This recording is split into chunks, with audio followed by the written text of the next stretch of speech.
नमस्कार, सुप्रभात, हार्दिक अभिनंदन। सब रंग कार्यक्रम में आप सभी का एक बार पुनः मिलन हो रहा है हम लोगों का। प्रतिदिन सुबह सुबह हम सब मिलते हैं, एक दूसरे को देख करके प्रसन्न होते हैं, हर्षाते हैं। मित्रों, ये प्रसन्नता, ये खुशी जीवन में हमेशा कायम रहे, यही हमारी कामना रहती है। और हमारी तो मंगल कामना है ही आपके लिए हमेशा कि आप हमेशा ही खुश रहें, आनंदित रहें, क्योंकि खुशी जैसी कोई खुराक नहीं कहा जाता है। खुशी में यदि हम नाचते रहते हैं तो जीवन में हमेशा ही हमें सब कुछ प्राप्त होता चलता है। प्राप्तियों के आधार पे खुश ना हो मित्रों, लेकिन खुशी के आधार पे सर्व प्राप्तियां करते चलें। इस पर भी बहुत गहराई से विचार कीजिएगा, क्योंकि किसी ने कहा है यदि आप खुश हैं तो आप सबसे ज़्यादा संपत्तिवान हैं। यदि आप खुश हैं तो संसार की सब संपदा आपके पास खुशी से आ जाती हैं, और जो खुश हैं उन्हीं के पास सभी लोग रहना भी चाहते हैं। तो खुश रहिए और खुशियाँ बांटते रहिए, और खुश रहने के लिए जिन चीज़ों की आवश्यकता है वही सुंदर बातें आज आपके लिए लेकर के आया हूँ। आइए पहले सुनते हैं आज का सुंदर सुवाक्य। अगर सुधार है रास्ता तो मंजिल है उत्तमता। जो राहें मुश्किल होती है अक्सर वे सुंदर मंजिल को प्राप्त कराती है। जैसे पहाड़ की ऊंचाई से दृश्य अति सुंदर लगती है, लेकिन सफर उतना ही अधिक कठिन। बिल्कुल वैसे ही निरंतर सुधार और प्रयास ही किसी भी क्षेत्र में उत्तमता प्राप्त कराती है। अगर हम चाहते हैं कि हमारा परिवार हमसे खुश रहे, तो हमें यह जांच करना होगा कि हम कहाँ गलत हो रहे हैं। कर्म क्षेत्र में उन्नति प्राप्त करने के लिए अपने कर्मों को नए तरीके से करना होगा। सुधार करना माना एक नया प्रयत्न करना, ताकि हम और भी पारदर्शी बन पाए। समाज तथा देश भी समय के साथ साथ अपने नियमों में सुधार अपनाकर उन्नति को प्राप्त करता है। तो चलिए हम भी सुधार की रास्ता अपनाकर अपने जीवन को सुंदर बनाते हैं। मित्रों, आज खुशी के ABCD मैं आपके लिए लेकर आया हूँ मंत्र के रूप में। कुछ चीज़ हमें छोड़नी है और कुछ चीज़ धारण करनी है। आर्ग्यू ना करें, लेकिन अप्रिशिएट करें। जब हम आर्ग्यू करने लगते हैं तो फिर खुशी हमारी भी और सामने वाले की भी गुम हो जाती है। लेकिन जब हम अप्रिशिएट करते हैं तो वातावरण खुशियों से भर जाता है। तो क्यों ना इस मंत्र को अपने जीवन में शामिल कर लें कि आर्ग्यू नहीं करेंगे, लेकिन अप्रिशिएट करेंगे। ओम शांति फ्रेंड्स। दोस्तों, थायराइड डिजीज़ दिन पे दिन बढ़ती जा रही है। थायराइड एक ग्लैंड है जो कि हमारे एक एंडोक्रीन ग्लैंड है, हार्मोन की ग्लैंड है, जो कि हमारे गले में एक बटरफ्लाई जैसे राइट साइड में एक लोब और लेफ्ट साइड में एक लोब, और ये ट्रेकिया जो हमारी सांस की नाली है, श्वास की नाली, उसके ऊपर ये ग्लैंड सिचुएटेड होती है। ये थायराइड हार्मोन निकालती है। बहुत सारी बॉडी के फंक्शंस, स्पेशली हमारा एनर्जी का मीटर है एक तरह का, ये कम काम करे तो हाइपोथायराइडिज्म तो वेट गेन हो जाता है, और हाइपरथायराइडिज्म हो जाए, ज़्यादा थायराइड हार्मोन निकले तो हमारा वेट लॉस हो जाता है। अगर थायराइड कम काम करता है हमारी मेमोरी कम हो जाती है, ओवरऑल स्लोनेस हमारी बॉडी में आती है, ठंड को हम टॉलरेट नहीं कर पाते हैं। अदर हैंड पे जब हाइपरथायराइडिज्म होता है, गर्मी टॉलरेट नहीं होती है और हमारा वेट कम होता जाता है, और साथ साथ हार्ट की धड़कन में भी गड़बड़ होती है।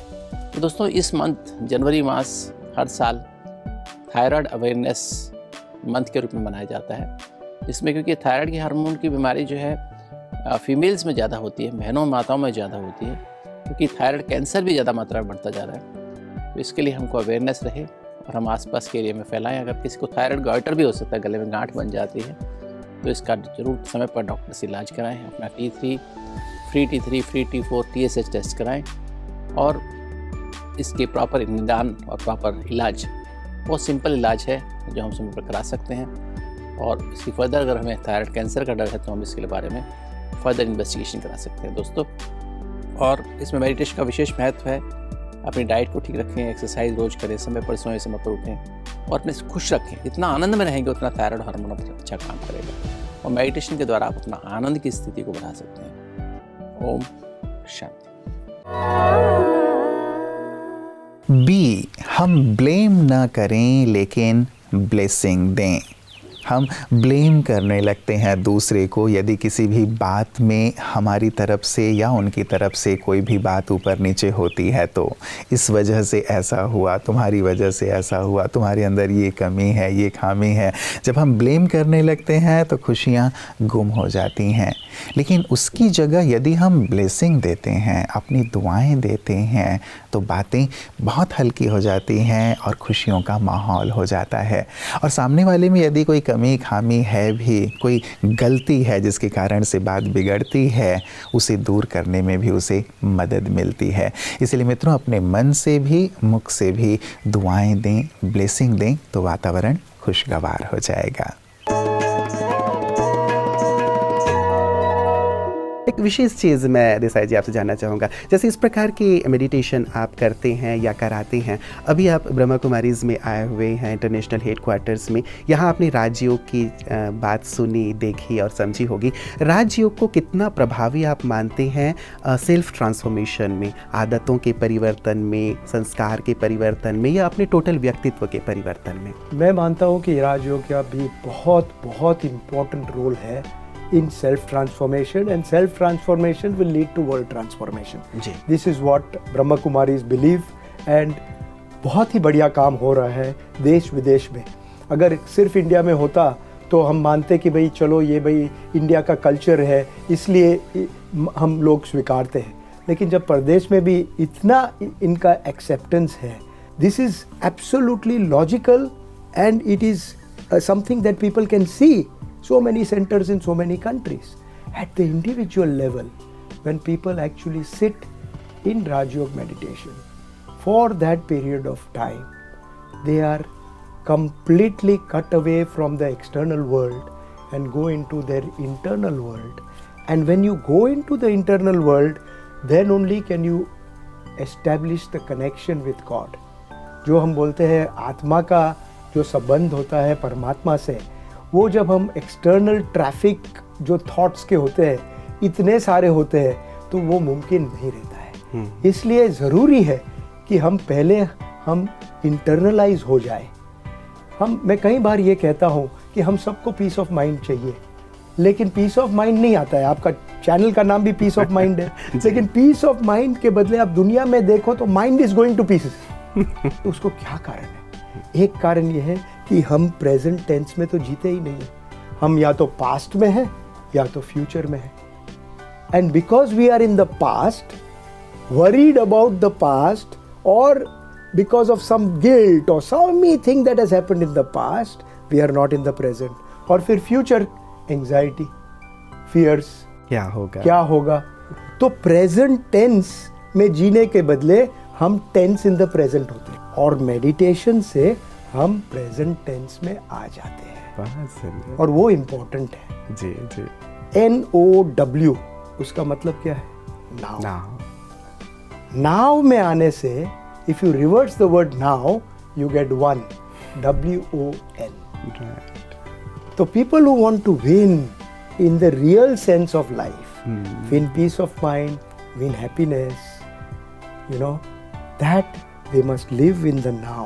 And this is what meditation takes us. Because in meditation there is no past and future. There is only the present. Rajयोग meditation has a very big role, and I must say they are doing an excellent job.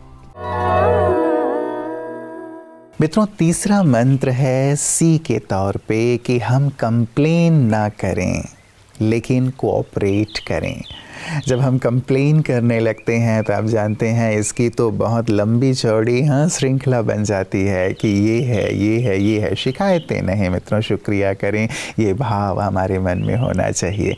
Complain करेंगे तो वातावरण बोझिल होता चला जाता है, हम भी बोझिल होते चले जाते हैं. कई बार बातें होती भी हैं, लेकिन यदि कंप्लेन की जगह आप कोऑपरेट करना शुरू करेंगे, सहयोग देना शुरू करेंगे, तो सामने वाला भी अपने आप को बदलेगा, परिस्थितियाँ और बातें बदलेंगी और वातावरण बहुत ही खुशनुमा हो जाएगा. तो हम कंप्लेन नहीं करेंगे लेकिन कोऑपरेट करेंगे ताकि हम वातावरण को खुशहाली से भर सकें. ये संकल्प हम अपने जीवन में ज़रूर धारण करें.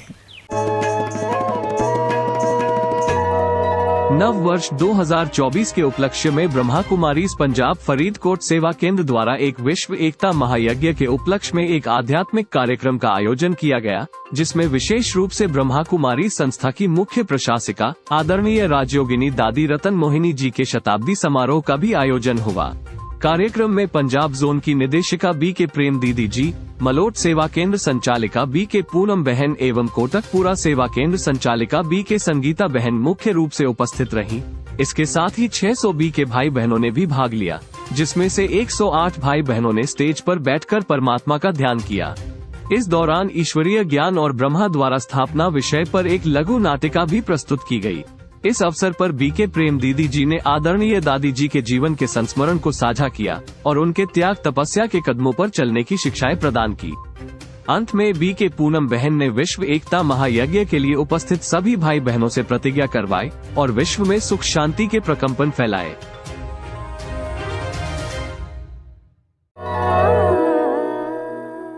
मित्रों, खुशी के मंत्र में अगला है डी। हम डी से डिपेंडेंट ना रहें, इस बात का ध्यान रखें। हमारी खुशी दूसरों पर डिपेंडेंट ना हो कि कोई मुझसे अच्छा व्यवहार करे, कोई अच्छी चीज़ दे तब मैं खुश होऊंगा, नहीं, बल्कि इसकी जगह हम डोनर बन जाएं। जब हम देना शुरू कर देंगे, अच्छी चीज़ें देंगे, खुशी देंगे, शांति देंगे, शक्ति देंगे, तो स्वतः ही हमें भी उसके रिटर्न में वही चीज़ें प्राप्त होंगी और जीवन खुशियों से परिपूर्ण होता चलेगा। तो मित्रों, इस ABCD को ध्यान रखिएगा। A, आर्ग्यू नहीं करना है लेकिन अप्रिशिएट करना है। B, हमें किसी को ब्लेम नहीं करना है लेकिन ब्लेसिंग देते चलना है। C, कंप्लेन नहीं करेंगे लेकिन कोऑपरेट करेंगे। और फाइनली D, डिपेंडेंट नहीं रहेंगे लेकिन डोनर बन जाएंगे।